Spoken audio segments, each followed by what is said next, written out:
Sahel, les pays kunnafonidilaw ka tɔnba diɲɛ kɔnɔ n'o ye Reporters sans frontières ye RSF ka nin jatew bi juma kunnafonidilaw ka yɛrɛmahɔrɔnya sabatilen kan jamanaw kɔnɔ u ka baaraw hokumu kɔnɔ n'o ye liberté de la presse ye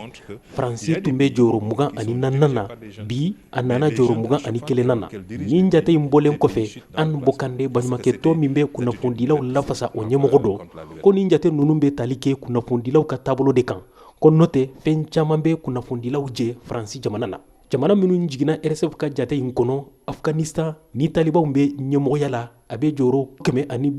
178 na Burkina Faso bɛ jɔyɔrɔ 86 na ka sɔrɔ a tun bɛ jɔyɔrɔ 58 de la Togo 113 Équateur 110 Georgie 113 Argentine jamana fana nin se in na kunnafonidilaw yɛrɛmahɔrɔnya caman y'a jɛ bawo a tun bɛ jɔyɔrɔ 40 na nka nin jate in na Argentine nana jɔyɔrɔ 66 na Argentine jiginnen tan a sɔrɔla jamana kuntigi kura Javier Milei kɛlen ka fɔ marisi kalo tɛmɛnen ko kunnafonidiso min tɔgɔ Agence de Presse Publique ATELAM o ka datugu bawo a ye kunnafonidiso in jalaki k'a bɛ kunnafoni minnu di a man kan o de y'a to Argentine jiginna RSF ka nin jate in kɔnɔ o kama kunnafonidilaw ka tɔn RSF y'a jira ko kunnafonidilaw bɛ cogo min na Argentine a y'u lasiran kosɛbɛ ka da kan jamana kuntigi min tun y'a fɔ k'a bɛ kunnafonidilaw ka baara sariya labato k'a sɔrɔ kunnafonidilaw tɛ ka bila u ka baara kɛ u yɛrɛ sago la a ka jamana kɔnɔ i n'a fɔ sariya y'a fɔ cogo min na RSF ka nin jate 22 kɔnɔ fana